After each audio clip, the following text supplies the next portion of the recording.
Hello Aquarius! Welcome po sa inyong reading. Ang reading po na ito is for May 11th to May the 13th, no?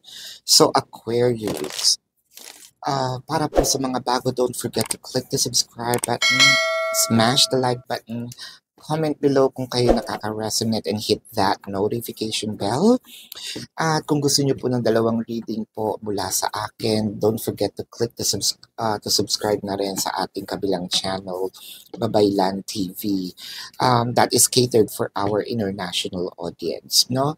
So, kung gusto niyo rin po sumali sa ating live sessions, sa kabilang channel po iyon, no? Leo, Leo, Aquarius, kung wala po kayo, Leo.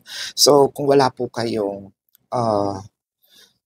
time, no, para sa ating live sessions, pwede po kayong mag-question, no, dito sa ating comment section dito sa YouTube channel, as long as it's answerable by yes or no. So, Aquarius, ayan. I just want to remind everyone that this is general, no? You may resonate for the entire reading, or you may resonate with some parts and pieces of the reading. Cross-watchers, welcome din po kayong manood. So, simulan na natin. Ayan, bumunot ako agad ng card without explaining the oracle cards. So, ang simula nito, no, Aquarius, ang nakikita ko is parang may nagtitimpi, ayaw pang umamin pero mahal ka naman. Meron talagang mahal na mahal ka pero ayaw niyang ipakita na yun yung nararamdaman niya, or baka nagpipigil pa. Meron ditong part din, Aquarius, na sinasabi na siguro sinusungitan, no? Ayaw ipahalata na crush din, na meron din siyang pagtingin, na meron ding nararamdaman. Hindi natin alam kung whatever reasons, kasi wala pa naman dito yung entire card. Now, I want you to know also that this could be you, or this could be the cross-watcher, no? So, ang binabasahan ko, pwedeng ikaw, pwedeng cross-watcher, pwedeng nandun ka sa cross-watcher side at nandito naman ang cross-watcher sa binabasa ko. It doesn't matter. Ang binabasa ko is dynamic at yung nangyayari. So, eto na nga. Medyo nahahalata na din kasi ng ibang tao, no? Kasi, na kung sino man itong nagkaka-crush, no, or nagkakaroon ng feelings sa ibang sa taong ito, is halatado naman din yung titig, yung pagbibigay ng abundance, yung konting regalo. Pero pag tinanong, hindi, friendly lang talaga ito. Friendly lang talaga ako, o di ba? May kalandian. Pero ang napapansin kasi ng iba, hindi lang yan friendship. I doubt.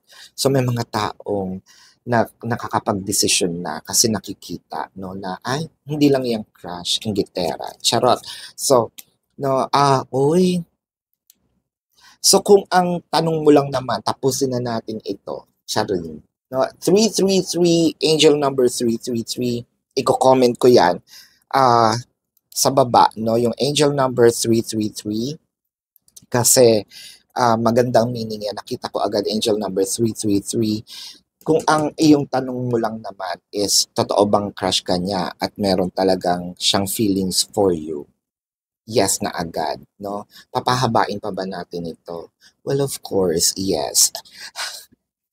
Pero kung ang tanong mo, no, is crush ka ba nito or talagang may nararamdaman sa'yo? Ay, 10, 10, 10 across the board.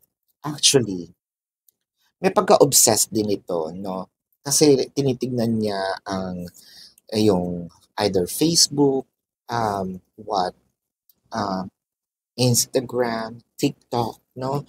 Ang nakikita ko dito parang followers mo ito. So, itong followers mo is sobra-sobra ang paghanga sa iyo. Actually, halos parang nai-in-love na nga siya with the 3 of Pentacles, the 9 of Pentacles, the 10 of Pentacles. Kinikilig ka rin naman.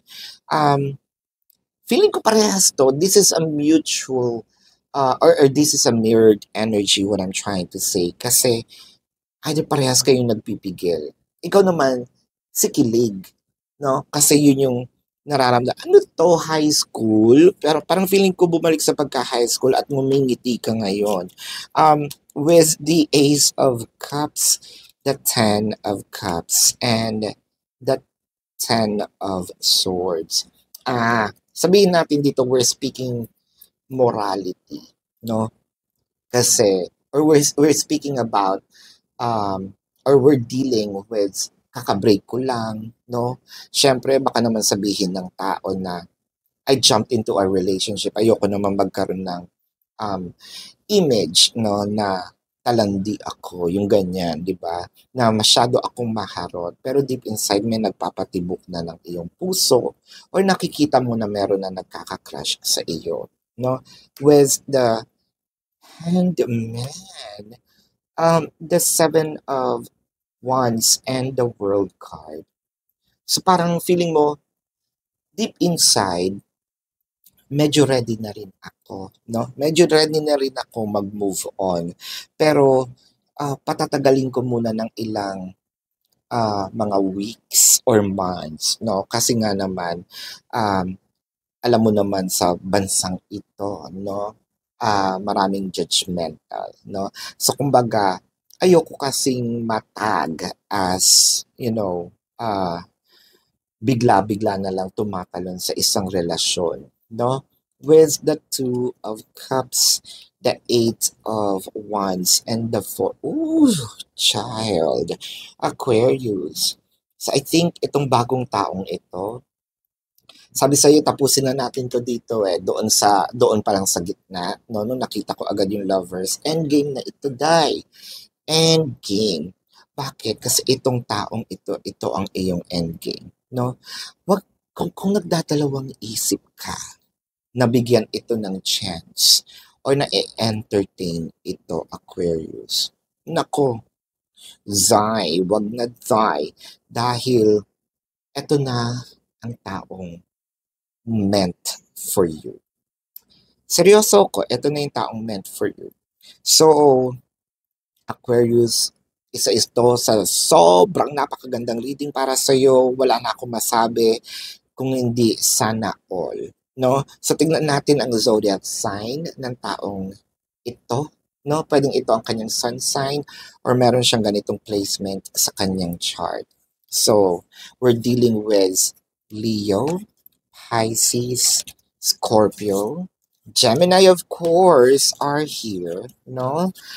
Cancer, Scorpio, Pisces are dominant. Leo. So, dominant ng Leo, no? So, this is your reading. Aquarius. Again, kung gusto niyo po ng dalawang reading, meron po tayong kabilang channel catered for our international audience. Para po sa mga bago, don't forget to click the subscribe button, smash that like button, comment below kung kayo nakaka-resonate. Hit that notification bell. At kung gusto niyo i-confirm, no, itong taong you're dealing with, comment po kayo sa comment section as long as it's answerable by yes or no. Love and light. Namaste. See you on the next reading. Sana all talaga, Aquarius. Goodbye.